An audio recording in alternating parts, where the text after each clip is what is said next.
Today is February 17th, 2021, and for the past few days, or even a couple weeks at this point, many states in the US have been experiencing abnormally cold temperatures. I talked about this a couple days ago in my President's Day video, but I didn't think at the time that it warranted an entire video. But especially considering what's going on in Texas, I think that this topic deserves its own video, considering the conditions that many people, especially in the state of Texas, are experiencing. So in the past few days, many states have been experiencing these cold temperatures, but also a lot of these areas have been receiving several inches of snowfall. Even areas that usually don't receive snow, even in the wintertime, are now receiving snow, such as Texas, like I mentioned earlier. A large portion of Texas has been receiving snow, and as a result of the snow, many people in Texas actually don't have access to electricity as I speak, and a lot of these people haven't had access to electricity at all since the beginning of this week on like Sunday or Monday. I think a lot of people lost their electricity at the start of this week, and ever since then, either they haven't had any access to electricity or they've had limited access. And the reason for that is because of the weather, because of the snow.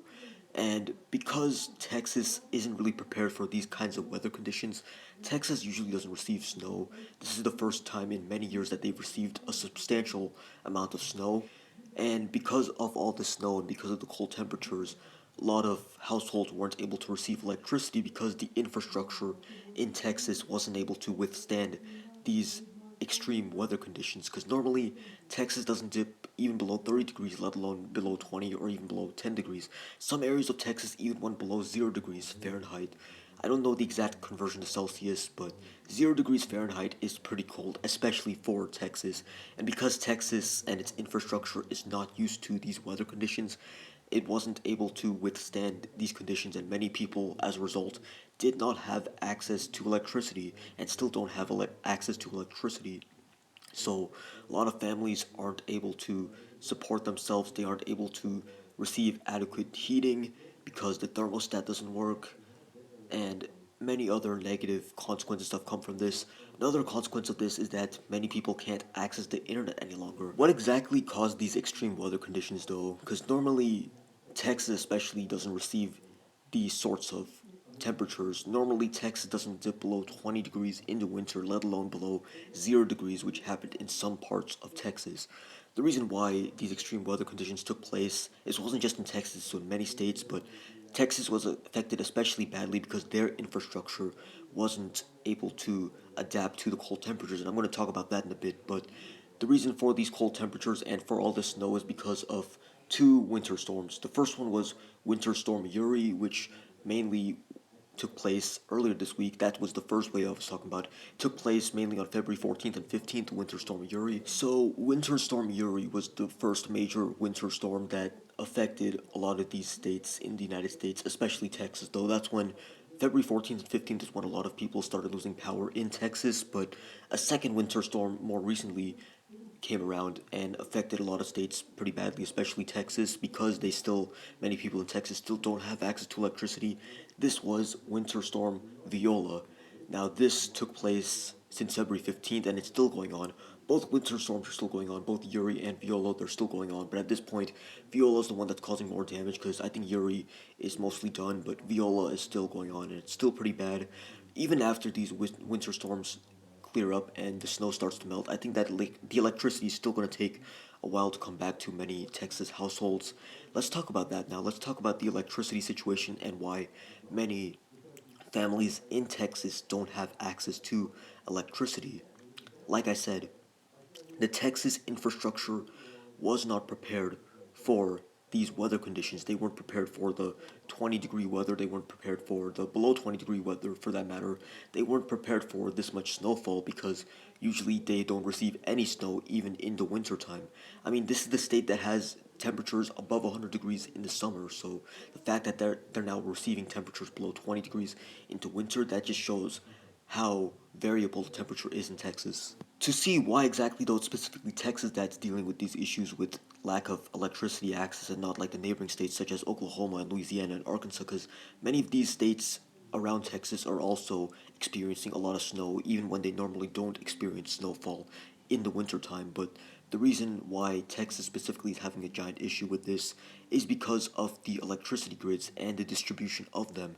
So on screen, I have a map of the different electricity grids in the United States.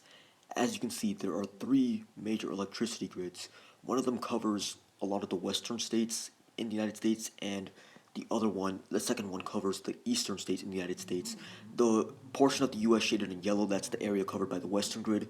The portion shaded in blue, that's the area covered by the eastern grid. So in the western grid, you have states like California, Nevada, Idaho, most of Montana, Oregon, Washington, and a few other states there. And then in the eastern grid, you have many other states in the United States, basically all the states on the East Coast and the Midwestern states, and even states like Kansas, Missouri, Oklahoma, and Arkansas. So you have all the East Coast states and all the Midwestern states, and even all the Southeastern states like Florida, Georgia, Alabama. But you can see on the map on screen, there's just one state in the United States that doesn't fall either under the Western interconnection or the Eastern interconnection. Western and Eastern interconnection, I guess that's the proper term to describe the power grids that are in these states. In the west part of the United States, that's the Western interconnection, and in the eastern part of the United States, that's the Eastern interconnection. But Texas doesn't fall under either of these categories. They actually have their own power grid, their own electricity grid. If you look at the map on screen, you can see that not even the entire state of Texas is covered by the Texas interconnect, the Texas electricity grid.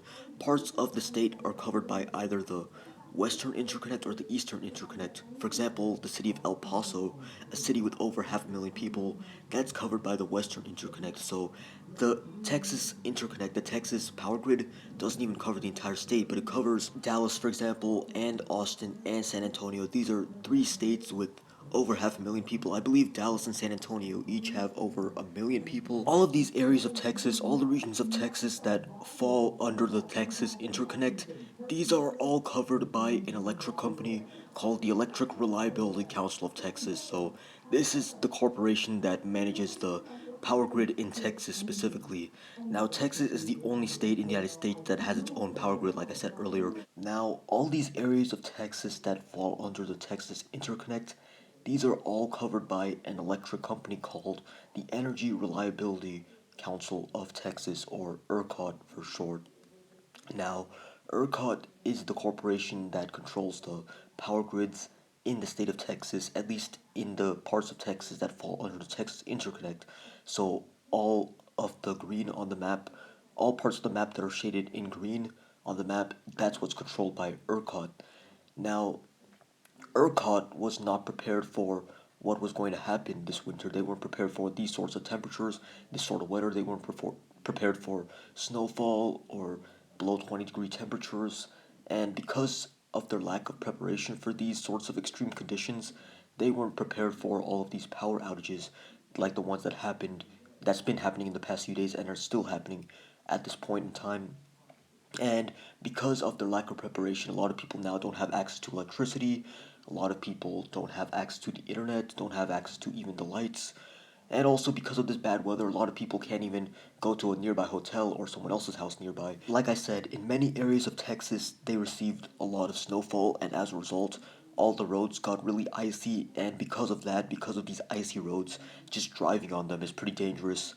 Already, there have been many car crashes, many vehicle crashes that have taken place on Texas roads, and also even in other states, not just limited to Texas, but many states across the country have experienced several vehicle crashes as a result of these icy roads. The icy roads make it dangerous to drive because then the roads become slippery and it becomes a lot easier to mess up while driving, and that's why we've seen several vehicle crashes that involve dozens of vehicles throughout many states in the United States, especially in Texas, but also in many other states across the country. Some of these crashes involved dozens of vehicles, if not even more than that. So, driving to places is dangerous, but also just staying at home is also dangerous for many people that don't have access to adequate heating, don't have access to the internet, or even access to lights. No other state in the United States experienced these power outages because every other state in the United States was part of either the Western interconnection or the Eastern interconnection, and both of these power grids were prepared for these sorts of conditions. Both of these power grids were prepared for if a lot of snow comes along or if low temperatures come along, but ERCOT specifically in the Texas power grid, that power grid specifically was not prepared for these sorts of conditions. If Texas was part of either the western or eastern power grid, I guess it would make more sense geographically speaking for it to be part of the eastern power grid. But if it was part of either one of those, then Texas would not be experiencing these power outages, but because they have their own power grid and because they had a power grid that wasn't able to withstand these conditions, that's why we now have millions of Texans who don't have access to electricity. Now, how much longer will these power outages last? I honestly don't know for sure how much longer these outages are expected to last.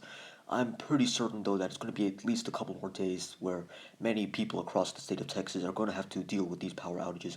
For some people, they're not going to have access to electricity at all. For some people, it's going to be on a recurring basis, meaning they'll have power for a few hours and they're not going to have it for a few more hours. So they'll have it for a bit, then lose it for a bit. It'll go back and forth for some people. One last thing, though, is that these natural disasters, these cold temperatures, especially in Texas, but even in other states, this definitely will have a negative impact on how we deal with COVID for a couple of reasons.